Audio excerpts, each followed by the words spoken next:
دیکھیں، اگر آپ ایک دن لیتے ہیں سنڈے، اور فار ایگزامپل سنڈے کو کسی کو بھی ڈینگی کا بخار ہوتا ہے، تو سنڈے میں اگر آپ 6 دن ایڈ کریں تو کون سا دن بن جائے گا؟ سیچرڈے۔ اسی طرح اب آپ ایگزامپل لیں کہ ایک بڑا سارا پیالہ ہے اور اس میں آپ پانی ڈالتے جا رہے ہیں، لیکن اس پیالے میں کیونکہ کچھ سوراخ ہوئے ہوئے ہیں تو وہ سارا پانی آپ کا باہر چلا جاتا ہے، اس میں سے کچھ پانی۔ تو ڈینگی بخار میں بھی یہی ہوتا ہے۔ یہ ڈینگی بخار ایک وائرل بیماری ہے، یہ ایک وائرس کاز کرتا ہے جس میں آپ کی جو خون کی نالیاں ہیں اس میں چھوٹے چھوٹے چھوٹے سوراخ ہونا شروع ہو جاتے ہیں۔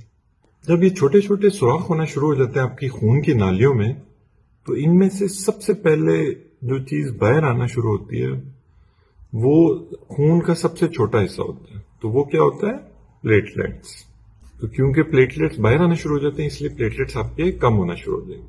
فار ایگزامپل اگر آپ کے پہلے دن آپ کے 170 پلیٹلیٹس ہیں تو دوسرے دن جب ڈینگی بخار آپ کو ہونا شروع ہوگا تو دوسرے دن ہو سکتا ہے آپ کے 150 رہ جائیں، تیسرے دن ہو سکتا ہے آپ کے 100 رہ جائیں، اس کے بعد چوتھے دن 75 رہ جائیں، اس کے بعد پانچویں دن 50 رہ جائیں۔ لیکن جب چھٹا دن آئے گا تو یہ آپ کے پلیٹلیٹس چھٹے دن کے بعد، ڈینگی کیونکہ وائرل ڈیزیز ہے تو یہ سیلف لمیٹنگ ہے۔ یہ سیلف لمیٹنگ کا مطلب ہوتا ہے خود بخود ٹھیک ہونا شروع ہو جاتا ہے۔ تو چھٹے دن کے بعد دوبارہ آپ کے پلیٹلیٹس بڑھنا شروع ہو جاتے ہیں۔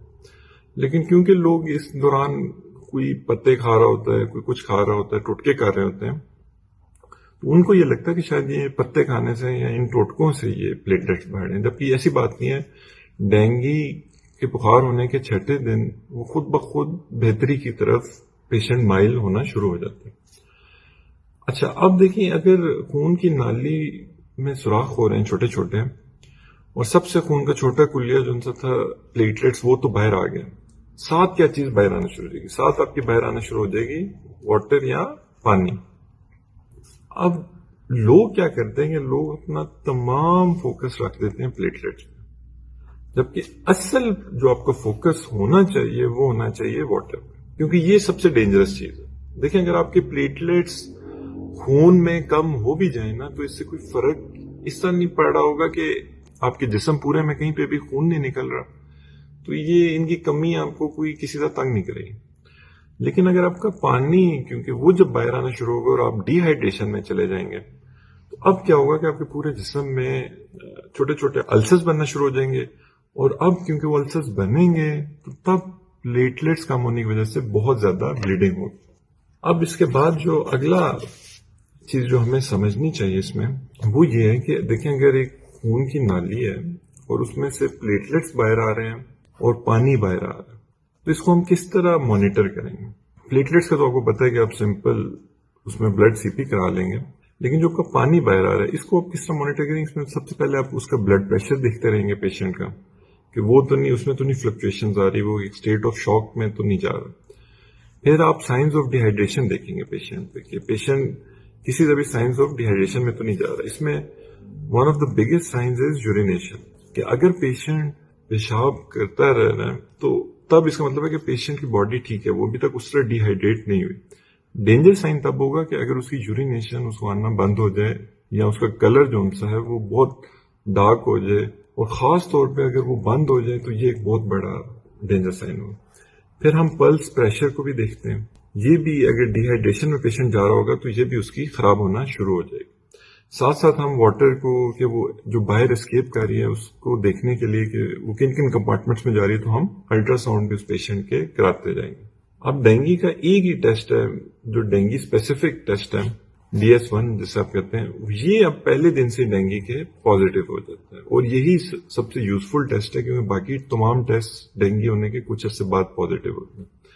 اب آپ نے کرنا کیا ہے؟ دیکھیں اب آپ نے گھبرانا اس میں اس طرح نہیں ہے کہ آپ سمپلی آپ فوکس کریں گے آپ پیشنٹ کو کس طرح میکسیمم ری ہائیڈریٹ کر سکتے ہیں اور کس طرح آپ اس کو ڈی ہائیڈریٹ ہونے سے بچا سکتے ہیں۔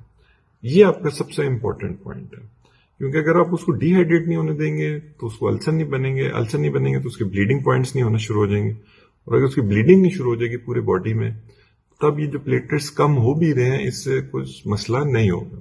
تو یہ ایک بالکل بیسک کانسیپٹ ہے کہ ڈینگی کیوں ہوتا ہے اور کیوں. اور پھر آپ یہ بھی دیکھیں کہ یہ چھٹے دن آپ کے ڈینگی بخار خود بخود جب آپ کو ہوا اس کے چھٹے دن یہ خود بخود یہ بہتری کی طرف پیشنٹ آپ کا ہونا شروع ہو جائے گا. تو اس کی کوئی خاص ٹریٹمنٹ نہیں ہے, کوئی ویکسین نہیں ہے, کوئی ایسی دوائی نہیں ہے جو ڈینگی کے خلاف کام کرے. ہم نے بس صرف پیشنٹ کا جو واٹر لیول ہے, جو اس کی ہائیڈریشن لیول ہے, اس کو مانیٹر کرتے رہنا ہے کہ وہ اس کا کمپلیٹلی ٹھیک رہے. اگر آپ کو یہ ویڈیو اچھی لگی ہے تو اس کو پلیز شیئر ضرور کیجیے گا تاکہ آج کل ڈینگی بہت زیادہ پھیلا ہوا ہے, لوگوں کو پتا ہو کہ یہ ڈینگی ہوتا کیوں ہے, اور یہ کہ اس میں ایک بہت زیادہ خوف و ہراس کی ہوا بھی ہے. تو وہ بھی لوگوں کو جب آئیڈیا ہوگا کہ یہ ہوتا کیوں ہے تو وہ اس کو اچھی طرح مینج کر سکتے ہیں اس پیشنٹ کو. باقی آپ نے یہ اپنے ذہن میں رکھنا ہے کہ اگر ڈینگی آپ کو ہوتا ہے تو آپ نے ایک ڈاکٹر اور ایکسپرٹ اوپینین لینی ہے جا کے, تاکہ آپ کو وہ جو مینجمنٹ بتائیں پھر آپ نے اس کے مطابق اس کو فالو کرتے رہیں. تو اگر آپ کو ویڈیو اچھی لگی تو آپ پلیز ہمارے جو یوٹیوب چینل ہے اس کو بھی ضرور سبسکرائب کیجیے گا تاکہ ہم اس طرح کی اور یوزفل ویڈیوز آپ کے لیے بنا سکیں. Thank you so much.